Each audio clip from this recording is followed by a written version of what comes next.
En su programa En Contextos del diario Ultimátum, con la pretensión de analizar en conjunción con ustedes las noticias más importantes que pues están determinando el mundo político, el mundo económico, el mundo social, y vaya que hay temas, vaya que hay información cada día y en cada momento, un tema es superado por otro. Por supuesto, el tema del COVID sigue siendo un tema importantísimo. Hoy el tema de la distribución de las vacunas, que sigue siendo un tema muy cuestionado, y que, por supuesto, las dos caras de la moneda. Por un lado, el discurso oficial que habla de ya hay una distribución en todo el país, y por otro lado, las quejas absolutas en tantos lugares de convertir esto de la entrega de las vacunas en una estrategia electoral. Es muy, muy complicado, pero eso está ocurriendo en el país con casi 140,000 fallecidos reconocidos a nivel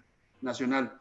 A todos los que han perdido un ser querido o se encuentran pasando en este momento por una etapa de dolor, por el sufrimiento de la enfermedad, les enviamos un afectuoso saludo, nuestro abrazo fraternal, y les decimos que hay que cuidarse. Pero el mundo tiene que seguir, y tenemos para ustedes, hoy vamos a analizar dos temas muy importantes también, que pues seguramente son de interés de todos ustedes, y les pedimos también que nos den su opinión. Para ello nos acompaña hoy Mariqueta Borelo. ¿Cómo estás? Muy buenas noches. Muy buenas noches, acá estamos presentes. Ricardo del Muro, ¿cómo estás? Muy buenas noches. Hola, muy buenas noches. Y el maestro Juan Carlos Calemayor, ¿cómo estás, Juan Carlos? Pues bien, gracias por lo de maestro. Buenas noches. La maestranza de brocha gorda, dice, pero... No, la maestranza se obtiene con la experiencia en la vida, mi querido amigo. Gracias. Muy bien.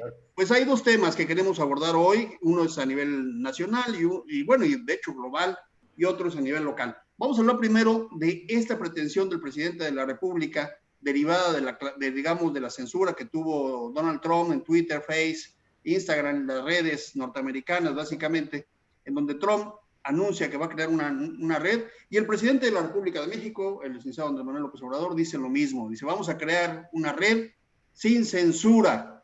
¿Cuáles son las consecuencias? ¿Qué nos depara ante un escenario de esos? ¿Tiene razón? ¿Cuáles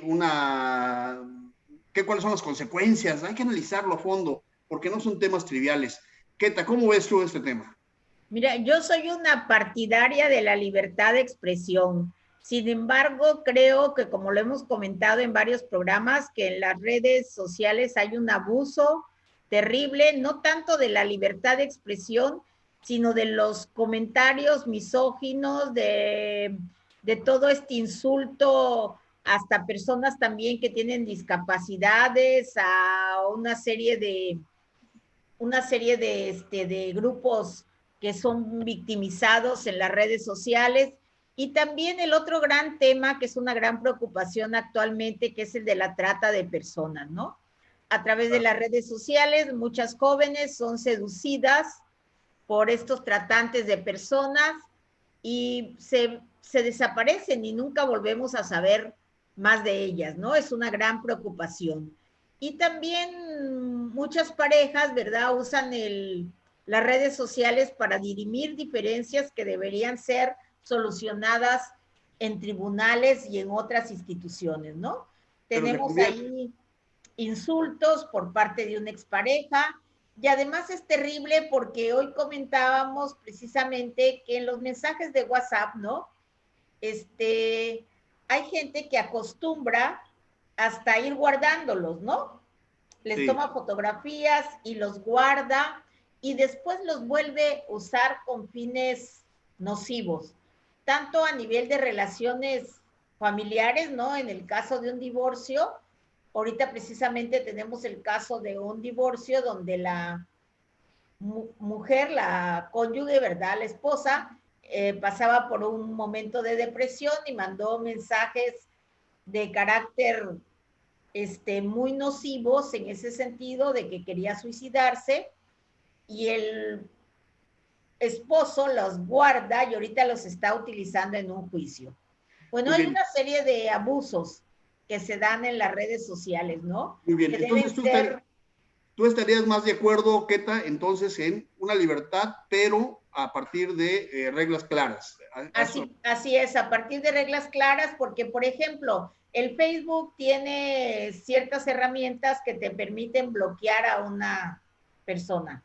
Bloquearla para que tú no recibas mensajes de ella, o bloquearla dentro de la red en ocasiones por varios días, o tratar de bloquearla definitivamente, sobre todo cuando varias personas se juntan y utilizan el mismo, por ejemplo, violencia, ¿no?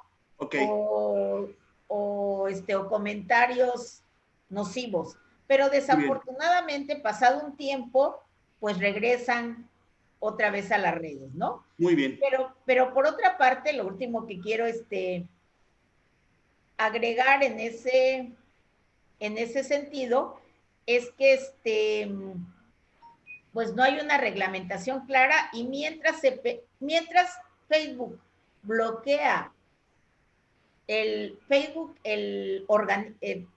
¿cómo explicarte? Facebook, la oficina, la empresa bloquea a otros por cuestiones de, pues no sé a qué se debe, ¿verdad? Que si porque utilizas música, que porque si una palabra dentro de tu texto fue ofensiva, ¿no? Sí. Pero o imágenes, pero muchas veces estas imágenes son artísticas, no son imágenes pornográficas, ¿no? Entonces hay una contradicción. Muy bien. Ello, ¿no? Entonces vamos a concluir esa primera parte. ¿Qué estás diciendo? Que tu posición sería sí la libertad, pero regulada, lo cual hace falta justamente, ¿no? Así es. ¿De acuerdo? Muy bien. Ricardo del Muro, ¿qué te habla de temas más bien personales? O sea, desde un punto de vista, digamos, casuístico. Pero las redes también han servido durante muchos años para, digamos, la delincuencia organizada, estas delincuencias que trascienden fronteras, que trascienden gobiernos, que trascienden estados y que se convierten, digamos, en un instrumento para ellos. Es decir, eso ya no es un asunto, digamos, casuístico y de manera individual, sino ya es más bien como un daño en la sociedad. ¿Qué opinas tú ante esa circunstancia de lo que está opinando, lo que está diciendo el presidente hoy? Pues yo creo que el caso de las redes es como cualquier otro medio de comunicación y hay demandas sobre cómo se debe de regular.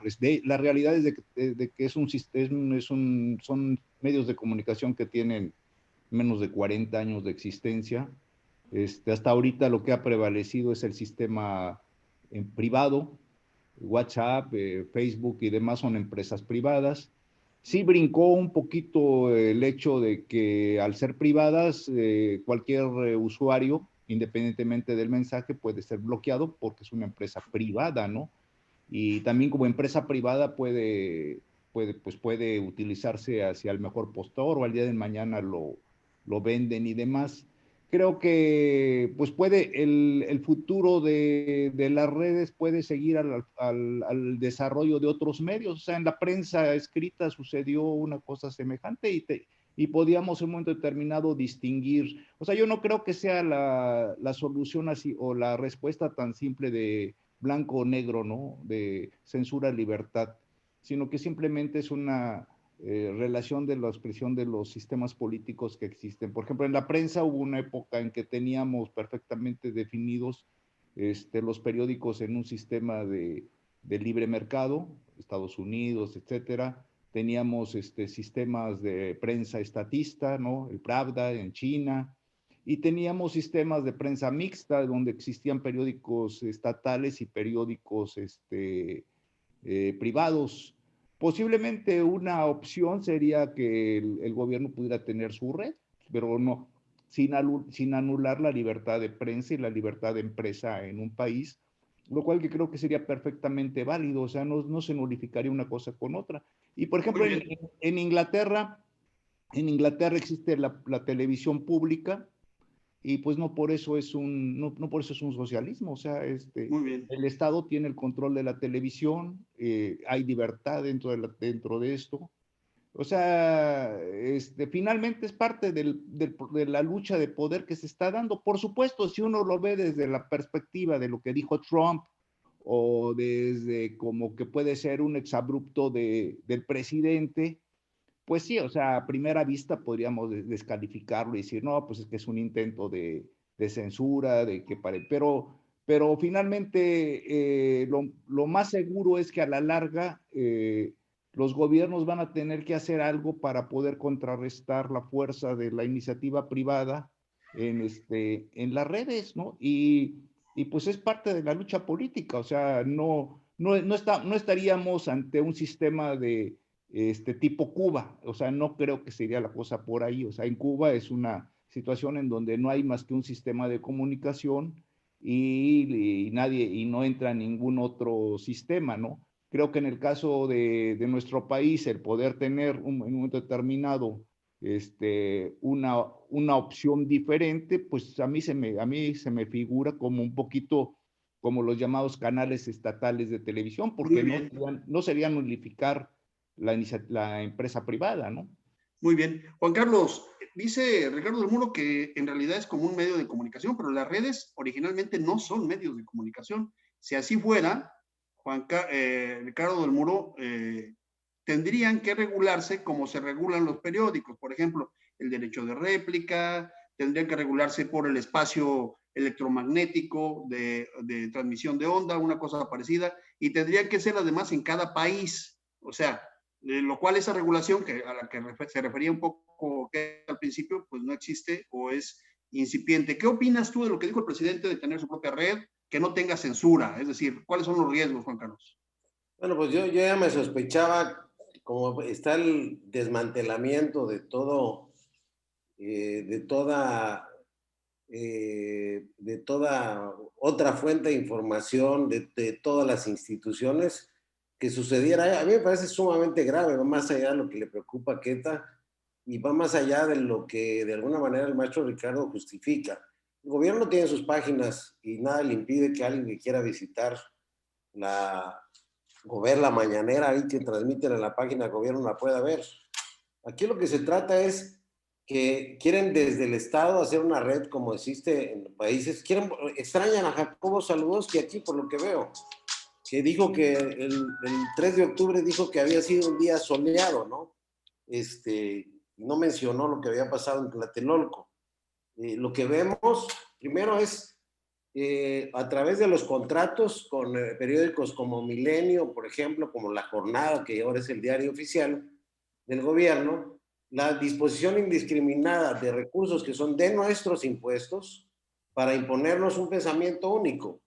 Esto sucede en China, por ejemplo, con un sistema que está regulado con una cosa que se llama firewall, que es un cortafuegos, y que dice, entre otras cosas, el Ministerio de Seguridad Pública es el que administra la red en China, y se refiere a que queda prohibido crear, reproducir, recuperar o transmitir los siguientes tipos de información: incitar a resistir o violar la Constitución o las leyes, a derrocar al gobierno o el sistema socialista, incitar a la división del país perjudicando la unificación nacional, hacer falsedades o tergiversar la verdad, difundir rumores, destruyendo el orden de la sociedad. Me recuerda a la novela de Orwell, me recuerda al Big Brother, me recuerda a la reconstrucción de un sistema teledirigido, donde lo que quieren es, al estilo Goebbels, crear todo un sistema de control de la información para poder unificar en toda la construcción de un régimen autoritario y dictatorial, que es lo que estamos veladamente observando. Primero, no solamente la prensa privada, también ya se apoderaron del Canal 11, se apoderaron del Canal 22, para llenarlo de aplaudidores del régimen, intelectuales que más que ser objetivos son propagandistas. John Ackerman,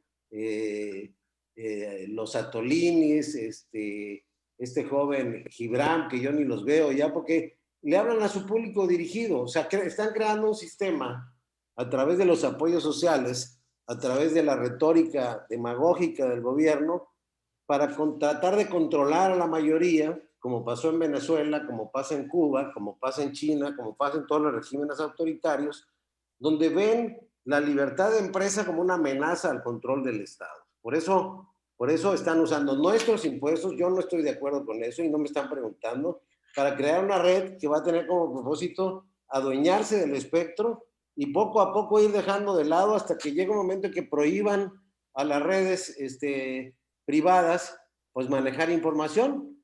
Eso pasó en Venezuela, fueron desmantelando, comprando, amenazando, cooptando a los medios independientes hasta que se adueñaron de todo.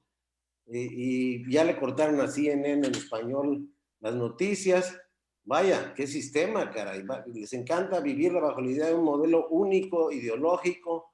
Digo, es el decálogo de Goebbels. Es la construcción de un régimen que cada vez está pareciendo más al nazifascismo de Adolfo Hitler, de Mussolini, de todos los regímenes autoritarios. Eso es lo que yo veo, con todo respeto, en la construcción de este control. Las benditas, porque son muy inteligentes los autócratas, llegan por la vía democrática y luego destruyen la democracia. Y lo que están haciendo es destruir la democracia, destruir la diversidad de opiniones y construir un modelo de pensamiento único. Quizás estoy dramatizando, exagerando, pero es lo que le incomoda al presidente. Las benditas redes sociales, así las llamó él, pasaron de ser benditas a ser incómodas, a ser malditas. Las mañaneras o las declaraciones de Fox o de Peña Nieto o de Calderón para incidir en los procesos electorales, unas cuantas declaraciones bastaron para que se creara esta ley que prohíbe hacer. Y ahora hay una discusión sobre si lo que dice el presidente es propaganda o es información. Perdón, la mañanera es un instrumento de propaganda propia de cualquier régimen fascista. Ahorita vamos a ese tema, Juan Carlos, que es justamente lo del INE. Pero regresando al tema de las redes, para nuestros amigos que nos siguen, miren, Juan Carlos ha hablado ahorita de un tema muy interesante que para quien quiera, digamos, buscarlo más a fondo, les recomiendo un libro de Max Weber, Poder y Dominación. También Michel Foucault ha hablado sobre el poder y la dominación a través de los esquemas de vigilancia. El esquema paranóptico hablaba, es decir, cómo el Estado tiene control de todo. Y hoy con las redes, pues eso se está cumpliendo. Pero déjenme decirles que tenemos algunos comentarios. Aquí tenemos un comentario de Luz Olivia Pineda. Dice, no se olviden de las razones de Estado. Es ético dejar que un político así sea presidente, que induzca la violencia y dañe tanto a su país. Dejó debilitados a Estados Unidos, entre otras potencias. No se refiere a Andrés Manuel, Juan Carlos, se refiere a Trump. Muy bien, vamos otra vez con el tema, una segunda vuelta sobre este tema, porque está muy interesante. Keta, ya hablaba sobre los casos específicos, que las redes también se pueden convertir en mecanismos, digamos, para explotación, trata de personas, particularmente ese tema de las mujeres que tú has manejado mucho, pero también, por supuesto, bueno, hay muchos delitos que se pueden o se están ya, digamos, cometiendo a través de las redes. ¿Qué opinas específicamente de censurar al presidente de la República, en el caso de Trump, y de la salida que está dando Andrés Manuel en generar una nueva red? Pensemos ahorita una intervención de un minuto y medio para que demos al siguiente tema, ¿les parece? Keta, tu micrófono, Keta. Sí, creo que Facebook reaccionó desde mi punto de vista adecuadamente en el caso de Trump, ¿verdad? Porque no podría utilizar la red social para incitar a la violencia, ¿no? Los comentarios que se han hecho al respecto por Angela Merkel, por ejemplo, y López Obrador, que hay ciertas coincidencias, es que se coartó la libertad de expresión de Trump. Pero Angela Merkel lo que señala es que debe haber una regulación por parte del Estado de las redes, ¿no? Que las redes no se conviertan en un estado dentro de otro estado, ¿no? Porque si no, en un momento dado las redes van a tener más poder que nadie, ¿no? Entonces sí, ahí sí debe haber cierto control, es lo que decía Angela Merkel, por parte del Estado, ¿no? Muy bien, ¿qué tal? Ricardo del Muro, aparte de la comunicación que tú ya hablabas, el tema de las redes como símil, como mecanismo o instrumento, como medio de comunicación, hoy se le está permitiendo a las redes, por ejemplo, tener otro tipo de actividades, por ejemplo, el mercado. Es decir, a través de las redes se hace comercio.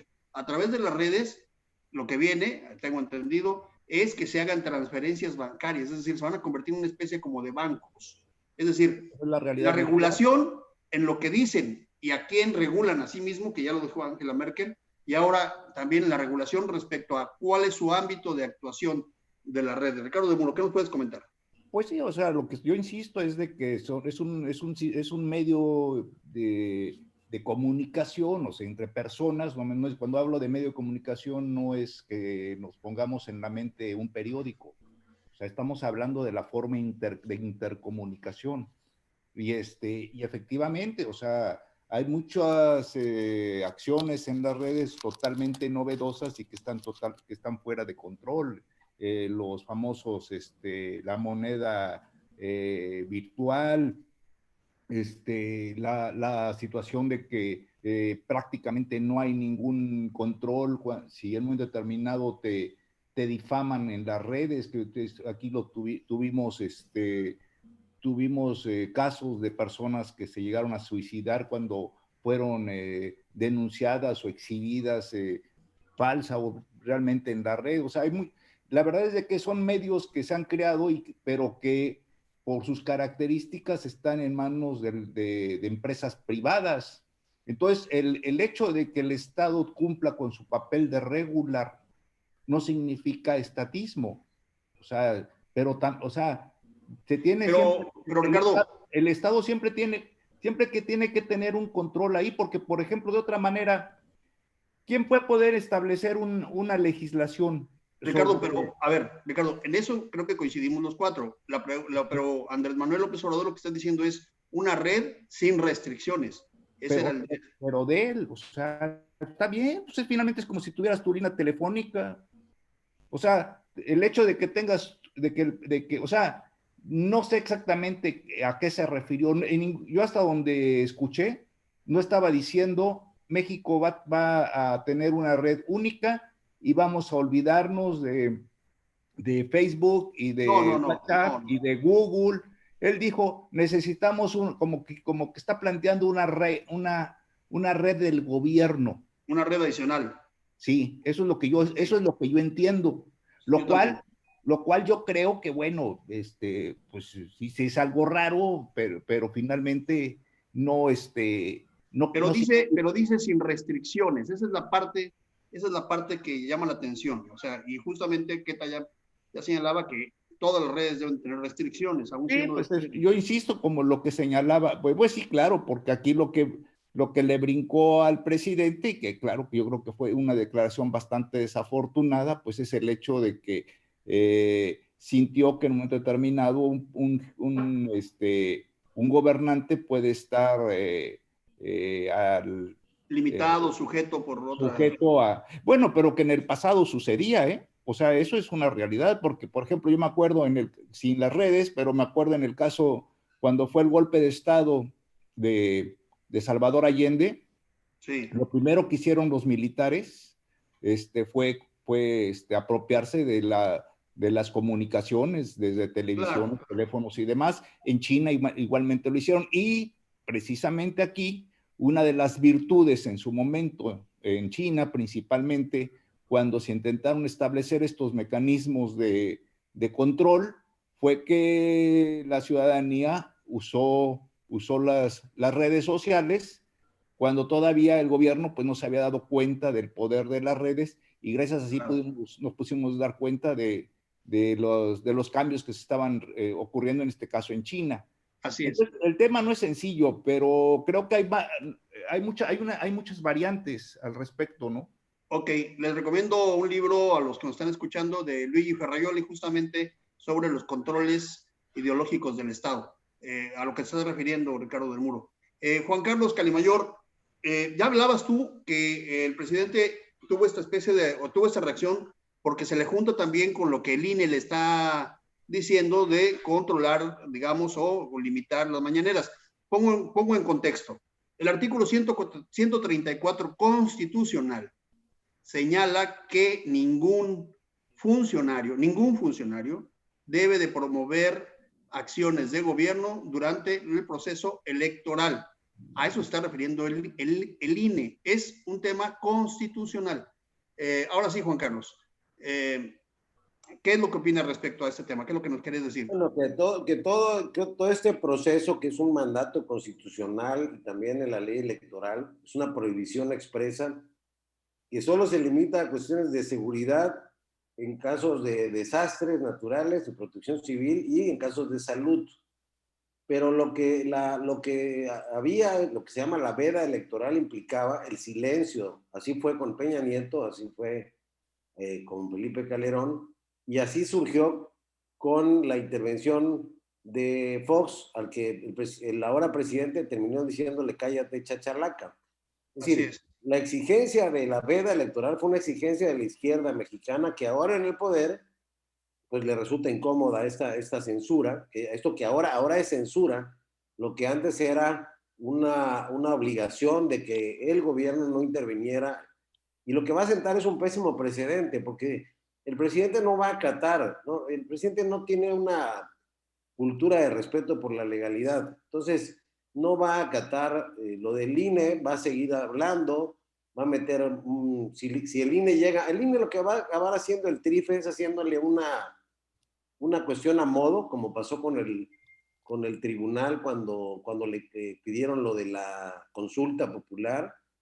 No le va a decir que no puede, le va a terminar diciendo cómo sí puede, acuérdense de mí, y lo que va a hacer el presidente es inevitablemente incidir en el proceso electoral, porque sabe que Morena, y lo saben en Morena, que sin el presidente, sin la figura del presidente, pues no son lo mismo. Morena no pasa del 35% en ningún estado de la República en preferencias electorales y el presidente tiene 58% de popularidad.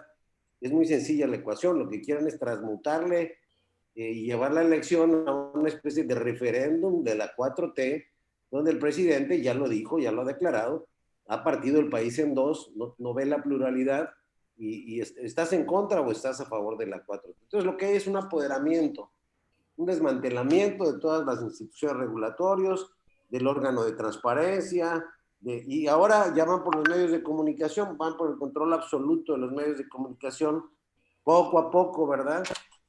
¿Por qué? Porque la televisión nacional llega hasta el último rincón del país, donde no llega el internet, y a ellos lo que les interesa es atender a su clientela, a los que ven La Rosa de Guadalupe, a los que los fines de semana no se pierden el fútbol, pero sobre temas políticos pues no tienen mayor interés y mucho menos lo van a tener con una red hecha por el gobierno para consumo. Como dice el maestro Ricardo, quizá no desaparezcan las redes privadas, alternativas, ya sería mucho descaro, pero el gobierno va a tener un mecanismo de control y de propaganda para mantener esa mayoría que le permita perpetuarse en el poder. O sea, me parece sumamente grave. Me parece que lo de Trump es un espejo y un reflejo de lo que está pasando en México y de lo que va a pasar. El presidente no quiere, le incomoda Reforma, le incomoda Loret de Mola, le incomoda Mexicanos Unidos contra la Corrupción, que en base a la ley de transparencia ha obtenido información para señalar, por ejemplo, lo más reciente, el estadio de béisbol en Palenque, ¿no? Lo de Felipe Obrador, todo eso ha sido posible por esa ley. Entonces están quitando todo lo que les estorbe para crear un control omnímodo, absoluto, más propio de un régimen fascista que de un régimen de izquierda y mucho menos moderno. Muy bien. Para los que tengan interés en este tema, les recomiendo que lean la fracción séptima del artículo 134 de la Constitución Política de los Estados Unidos Mexicanos, donde señala justamente los limitantes de la propaganda pública. Y el artículo 41, donde nos habla justamente de la limitación en tiempos de veda electoral. Pero ahí está todo, está perfectamente claro, porque además es parte de una reforma que existió en 2014 y que creen a instancias justamente del PRD cuando estaba Andrés Manuel López Obrador en ese partido. Es decir, ellos mismos lo propusieron. Pero ahí está, léanlo, está en la Constitución, a menos que haya una reforma constitucional que no puede ocurrir además en procesos electorales, pero ahí está, y esa es la limitante. No es un asunto solamente de posicionamientos políticos, hay que tener argumentos y los argumentos son constitucionales en este caso. Muy bien, ahora vámonos a otro tema, justamente ya lo tocaba Juan Carlos Queta, el estadio de béisbol. Digo, nos pega a los chiapanecos porque parece ser que está en Chiapas, es un estadio que, pues el escándalo que se ha desatado es que se está dando dinero, algo así como 90 millones de pesos en un primer momento para construir un estadio, cuando, bueno, pues sabemos que estamos pasando por una de las peores epidemias de la historia de la humanidad y se requieren recursos y bueno, estamos construyendo o están construyendo un estadio cuando se requiere, digamos, asignarlo a otra ¿Qué opinas de esto, Queta? Si es que hay una opinión, digamos, diversa. Sí, el presidente ha aprovechado la oportunidad de estar en el poder, ¿no? Para su deporte favorito, que es el béisbol, ¿no? Hasta se habla que Miguel Solís, que es, yo lo conozco muy bien, que es un beisbolista de Sí, la costa, de Arriaga, precisamente de mi pueblo, creo que hasta quería hacerlo candidato a un cargo de estos de ahora electorales, ¿no? Y porque es un beisbolista destacado. Y creo que también aquí lo que importa no tanto es la construcción del estadio, sino que el hermano del presidente tiene su equipo de las béisbol, guacamayas ¿no? de Palenque, ¿no? ¿Se llaman? ¿Es Sí. así? Y entonces, por ejemplo, aquí también se habló, recuerdo en la época de Pablo Salazar, que el estadio de fútbol americano que se construyó en la parte de atrás del Injuve era instancias de que uno de sus hijos jugaba fútbol americano. Y yo creo que podemos citar muchos ejemplos al respecto de cómo los recursos públicos son utilizados en un momento dado para satisfacer como placeres privados, ¿no? Muy bien. Eso, Sí. con esa frase nos quedamos, tu participación, ¿qué tal? Ricardo Muro, ¿tú cómo ves ese tema? Pues sí, es una denuncia que definitivamente brincó a través de la denuncia que hizo Mexicanos contra la Corrupción, y pues el hecho es de que está implicado Pío López Obrador. Para empezar, nos resulta que Pío viene siendo presidente de un equipo de fútbol, de un equipo de béisbol, algo un poquito medio inexplicable, porque yo me acuerdo que siempre lo vemos aquí, nos habíamos acostumbrado a verlo tomando café todas las mañanas en Tuxtla Gutiérrez, entonces quién sabe de dónde sacaría los recursos para adquirir ese equipo de béisbol. Y y lo que hace la denuncia es de que hubo cosas raras en la adjudicación de la obra, y que y que se le adjudicó a una empresa tuzleca de forma no muy clara. Yo creo que independientemente de que esto se aclare, de que cómo fue adjudicado el estadio, ¿no? Porque resulta que el beneficiario es el municipio de Palenque, pero es una operación media rara. Y también, pues no es la primera vez que Pío aparece en cosas raras, ¿no? O sea, apareció en actividades de proselitismo con los presidentes municipales, apareció en el video recibiendo dinero ahí de David León, señalando como cuestiones de recursos. Y pues aquí creo que se debe de pensar qué hacer con Pío. Definitivamente yo creo que López Obrador pues no es el único presidente que ha tenido un hermano incómodo. Hermano incómodo. El más famoso, Cuñado incómodo. el más famoso, por supuesto, pues es Raúl Salinas de Gortari. Está también Margarita López Portillo, y pues el tristemente célebre Maximino Ávila Camacho, que a Manuel le sacó bastante canas verdes. Pero yo Sí, lo que que terminó creo, tragedia, además. sí, yo lo que creo, bueno, sí, aparte personaje de Arráncame la vida de Ángeles Sí, Mastreta, ¿no? Ángeles Pero, Ángeles. pero yo creo que aquí lo mejor que puede hacer Pío es desligarse del poder presidencial y de la administración pública mientras esté su hermano. Y esto por el bien del proyecto de la Cuarta Transformación, porque ahorita se da este escándalo de las guacamayas, que quién sabe cómo va a quedar. Hasta ahorita todo lo que en donde le han tocado a Pío ha quedado en el aire, pero a la larga, lo único que hace es erosionar la credibilidad del gobierno de López Obrador. Entonces, creo que sería muy sano que Pío pensara y se hiciera a un lado, se dedicara a otras cosas, porque ya esta es la tercera vez que aparece en este tipo de negocios, ¿no? Y yo creo que ya de entrada, pues ya bastante tiene López Obrador con un personaje como Bartlett, ¿no? Que es el político al que se le cae el sistema. Primero fue el electoral, después el eléctrico, pero ya así va a pasar.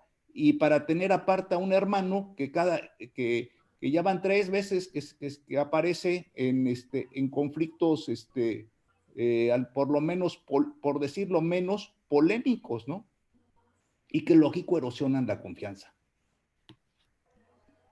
Juan Carlos, ¿cómo ves ese tema? Bastante cuestionado. Ya dice Ricardo, no solamente son recursos que ahorita se deberían estar dedicando a otras cosas, sino además la asignación un poco turbia, dice Ricardo, y además está ahí el personaje hermano incómodo. Pero déjenme leerles un comentario de Marta Alvarado. Dice, tristemente el recurso público se mal utiliza en tiempos de pandemia, cuando el Tren Maya, el Tren Suburbano México-Toluca, el aeropuerto de Santa Lucía no son obras prioritarias. El tema de salud es el más sensible de un pueblo. Eso dice Marta Alvarado. Y respecto a lo que estás comentando, Ricardo del Muro, dice también Marta Alvarado, ¿será el hermano incómodo o será el hermano cobertor? ¿Qué opinas, Juan Carlos Calimayor, de este tema? Mira, a mí me cuesta mucho trabajo cuando se trata hablar del tema de Pío, porque lo conozco de hace años, tenemos una relación, yo creo que no me ha de leer, porque si me leyera a lo mejor ya no me quisiera, pero las veces que lo he saludado, ha sido muy cortés conmigo y soy muy cuidadoso con esas reglas. A mí lo que, más que juzgarlo a él, lo que diría es que el que se autoimpuso estas prohibiciones extralegales fue el propio presidente. Acaba de decir que se van a quitar contratos a 6 reclusorios porque son legales, pero son inmorales. Entonces, la moral pública, ahora regida por este gobierno, acuérdense de la cartilla moral famosa, se ha autoimpuesto el presidente reglas que le parece cómodo aplicárselas al pasado y que a partir de que llegó este gobierno ya no hay inmoralidad. Por ejemplo, hay el dato de miles, de cientos de empresas nuevas que se han creado para ser los nuevos proveedores, los nuevos contratistas de este gobierno, con el añadido que además el 75% de las hay nuevos ricos, pues, con las adjudicaciones directas que está haciendo ese gobierno, que pueden ser perfectamente lícitos. Aquí el problema es que no le podemos decir a Pío que se dedique a otra cosa, como ¿qué te gustaría? También tiene derechos como ciudadano. El tema es que lo que haga no sea ilícito. Entonces, la primera regla es... A ver, Juan Carlos, pero el tema no es personal, por supuesto, con Pío ni con nadie. O sea, ni en esto ni en ningún programa hay que aclarárselo a toda la gente que nos escucha. No es de ninguna manera personal, ni tampoco somos tribunal para hacer señalamientos. Nada más lo que estamos diciendo y lo que dice Ricardo del Muro, pues es el ejercicio público, que es el análisis que se hace aquí, ¿no? El que ha dado la pauta para que se critiquen este tipo de cosas es el propio presidente. Porque además del ingrediente legal, le ha puesto un ingrediente de juzgamiento moral a los actos, ¿no? Entonces, él mismo hizo una carta donde dijo que ninguno de sus hermanos podía casi dedicarse a ninguna actividad. Entonces, pues, ¿a qué se dedican, no? Está complicado, no es tan fácil. El tema es, yo que soy abogado, ¿es lícito o no es lícito? Si interviene alguien directamente en la asignación de un contrato, está expresamente prohibido por la ley de responsabilidades, pero si no interviene, no. Ahora, efectivamente, si se hicieron los trámites correspondientes, pero acá lo que estamos viendo en el fondo es el capricho, nos ha tocado en Chiapas verlo, cuando se construyó el estadio por Pablo, cuando se hizo el lienzo charro, que acabó como un evento, como un foro para eventos, pero pues ahí está, ¿no? Es el modo personal de gobernar que vuelve sus gustos política pública. Pero Juan Carlos, yo creo que estos casos que mencionas, pues son importantes, destacables, ocurren en todas partes y ahorita haríamos una lista infinita de caprichos del poder que ha construido verdaderos elefantes blancos. Hay muchos en todo el país, no solamente en Chiapas, pero ahorita el tema es que estamos atravesando una pandemia, es decir, que es inevitable que la gente ponga en una balanza, digamos, la construcción de un estadio de béisbol que además nadie puede asistir ahorita, ni podrá asistir en los próximos meses seguramente, y por otro lado, pues el tema de la pandemia. Por supuesto que el desarrollo del deporte, yo siempre estaré de acuerdo con eso y es muy necesario hacerlo, pero lo importante es si es prudente hacerlo en este momento, si es lícito lo que tú mencionas, cómo se hizo, y si lo que se está haciendo aporta a la sociedad. Digamos que son los 3 temas en uno, ¿no?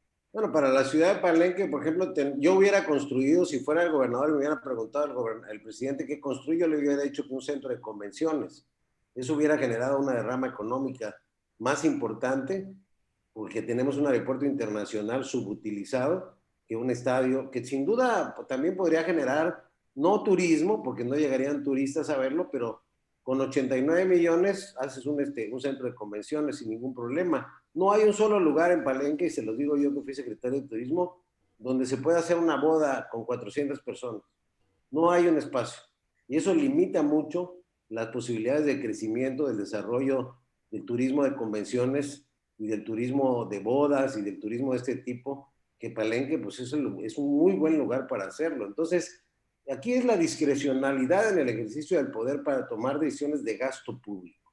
Ahí tenemos el caso de las 700 pipas, que salía carísimo operarlas, luego una licitación para que con sueldos de 30,000 pesos entraran choferes a operar, y luego se dieron cuenta que es muchísimo más barato, 20 veces más barato seguir usando los oleoductos, y las pipas pues no sabemos dónde quedaron. Entonces, y agregaría a eso, yo ya no sería inmoral ni ilegal, criminal estar gastando 650,000 millones de pesos en un aeropuerto que quieren inaugurar el próximo año, cuando tienes a Interjet y Aeroméxico en quiebra, y seguramente las van a absorber empresas transnacionales, o solo falta que el Estado las compre para que sean aerolíneas del Estado, y volvamos al pasado. Esta generación que se volvió a apoderar después de que se fue López Portillo, es esa generación de los 70s, es Echeverría, es López Portillo, es la visión del Estado adueñado de todo, como rector de la economía. Y bueno, lo que vamos a ver, y ya con esto concluyo, es lo que pasa en las naciones que no permiten la libertad económica, se van al retroceso. Los países que tienen más libertad económica son los que más han prosperado en los últimos 20 años. Ahí tiene Singapur, Corea del Sur, y todos los tigres asiáticos, Hong Kong. Hay libertades económicas, y de las libertades económicas crece una enorme clase media, y lo que pasa con el estatismo es que se crea una gran clientela de pobres y se elimina la clase media. Un día tendríamos que hablar de Singapur y sus... ¿Qué tal? Le voy a recomendar el libro. Singapur tiene una serie de limitaciones en cuestiones de libertades de otro tipo, terribles, ¿no? Le voy a recomendar para ese tema, les voy a recomendar un libro a la gente que nos está escuchando, un libro escrito por el abuelo de Carlos Loret de Mola, que se llama Confesiones de un Gobernador, donde relata un episodio muy interesante del presidente de la República, Adolfo Ruiz Cortines. Adolfo Ruiz Cortines fue uno de los hombres más rectos, digamos, en la política mexicana, y una vez su hijo fue a pedirle un contrato y le dijo, no puedo darte ni un solo contrato, no te puedo dar trabajo, y lo mandó a España. En España el hijo murió porque no tenía a veces ni siquiera de qué comer. El presidente de la República, Digo, por supuesto no estamos diciendo que eso ocurra, pero sí es el único presidente que no metió a nadie de su familia ni a contratos, ni a plazas en el gobierno, Adolfo Ruiz Cortines, lo cual parece ser que no ha sido, como decía Ricardo del Muro, los hermanos incómodos han estado presentes en la política mexicana desde hace muchos años. Muy bien, vamos con el último tema del día de hoy, si ustedes están de acuerdo. Queta, un minuto, porque parece que estamos ya sobre el tiempo. Semáforo verde en Chiapas, ¿está bien? ¿Es correcto? ¿Es propaganda? ¿Somos conejilla de Indias? Se ha dicho, hay muchos organismos que han estado diciendo que en realidad es un conejillo de Indias, que somos un espacio experimental, que no deberíamos estar en el semáforo verde, que se debería de regular más, digamos, la pandemia. ¿Qué opinas, Queta, sobre el semáforo verde en Chiapas? Bueno, voy a tener un concierto aquí de mis perritas acá atrás, porque tengo las de mi hija también, ¿verdad? Si ustedes escuchan. El problema del semáforo verde, que inició un poco antes de diciembre, fue así como decir a la población, como en una carrera, donde dicen a correr, ¿no? Entonces todo el mundo se dedicó a salir, de repente vimos la transformación del tráfico en Tuxtla, de un tráfico bastante tranquilo, ya tuvimos el tráfico de la nueva normalidad, ¿no? Los restaurantes abrieron en un horario ya más amplio, porque lo tenían restringido, y pues se atravesaron también las fiestas navideñas. Y a pesar de que el gobierno sí no llevó a cabo actividades de mucha tradición como la Feria Chiapas o ahora la Feria de Enero en Chiapa de Corzo, a pesar de ello, sí los jóvenes fueron los que más salieron, ¿verdad?, a reuniones, y las familias también se reunieron sin tomar muchas precauciones en las ferias navideñas, y es lo que estamos viendo las consecuencias actualmente. Todo ello porque dijeron es semáforo verde y mucha gente se confió, ¿no? Y ahorita estamos viendo esos resultados, ¿no? Micrófono, Víctor. Ya, ahí. Ricardo del Muro, tenemos un minuto para salir. Sí, ¿Qué opinas del semáforo verde? Bueno, el que puso el grito en el cielo fue Silvano Aureoles, porque le iban a regresar a semáforo rojo allá en Michoacán, y entonces eso le iba a generar muchos problemas, porque los empresarios iban a protestar porque iba a tener que cerrar las actividades económicas. De hecho, el semáforo, hasta donde yo sé, pues más que nada no es de que te den luz verde para salir a la calle, sino que es la relación entre el número de enfermos y la capacidad de los hospitales. Así es como eso es lo que rige el semáforo. Sí. Y en Chiapas, pues bueno, la proporción permitió en un momento determinado que las autoridades sanitarias dijeran que podíamos estar en un semáforo verde, aunque bueno, no hay que olvidar que el gobernador pues siempre ha estado insistiendo en que esto no significa bajar la guardia. Claro. En el aspecto de la educación también se está señalando de que esto no va a significar que abramos las escuelas de inmediato, y la verdad es de que aunque tenemos semáforo verde, la mayoría de las personas se siguen cuidando. O sea, muy bien, porque tenemos miedo de contagiarnos. Muy bien, Ricardo. Juan Carlos, terminamos el programa, salimos con este comentario. ¿Qué opinas? Es muy sencillo, es como si llegas a un crucero, ves carros a alta velocidad en los dos cruzando y hay semáforo verde, pues no cruzas, ¿no? Nada más que esos carros no los ve todo el mundo. Hay gente que ve el semáforo verde, se sigue de largo y los está pasando a través de estos carros. Yo lo que veo es que hay, desde que inició la pandemia, igual que pasa con Bolsonaro en Brasil, como no quieren invertirle dinero a proteger a las pequeñas, medianas empresas, y como hizo Estados Unidos, otorgar por cada ciudadano una cantidad para sortear la crisis o exonerar de pago de impuestos o planear una forma de que la economía sobreviva a la crisis sanitaria, pues lo que han estado es jugando con los semáforos verdes y blancos, porque saben que si cierran los negocios se les va a complicar la cosa, abren, cierran, la discreción. Aquí, por ejemplo, tú los restaurantes los ves al 20%, pero vayas a dar una vuelta ahorita, ahí por Bonampak, y van a ver todos los antros abiertos. Entonces, sí, hay dos parámetros muy distintos. ¿De qué sirve que unos se cuiden o que en la Ciudad de México cierren los restaurantes con sellos de clausura cuando vas a un tianguis, a un mercado y está el gentío? Ayer pasaron escenas del metro en la Ciudad de México, gracias a que por culpa de Felipe Calderón se incendió la estación del metro de ahí de México, y ahora tienes un aglutinamiento por falta de mantenimiento, porque están gastando todo el dinero en la renta electoral y en los megaproyectos del presidente. Esa es la realidad, ¿no? Muy bien, pues muy buenas noches, muchas gracias a todos los que nos acompañaron al día de hoy, les agradecemos mucho sus comentarios, hay muchos comentarios en la red, y por supuesto, muchas gracias a todos ustedes. Keta, muy buenas noches. Buenas noches. Ricardo del Muro, muy buenas noches. Buenas noches. Juan Carlos Calimayor, muy buenas noches. Nos vemos mañana. Ricardo, no se enoje. Nos vemos mañana en un programa más de En Contextos del Diario Ultimátum. Buenas noches, descansen y síganse cuidando. Ya ven cómo está la Ciudad de México, y la verdad es que no le deseamos a nadie en ninguna parte del país y del mundo, pero hay que cuidarse. Muy buenas noches. Buenas noches. Hasta luego.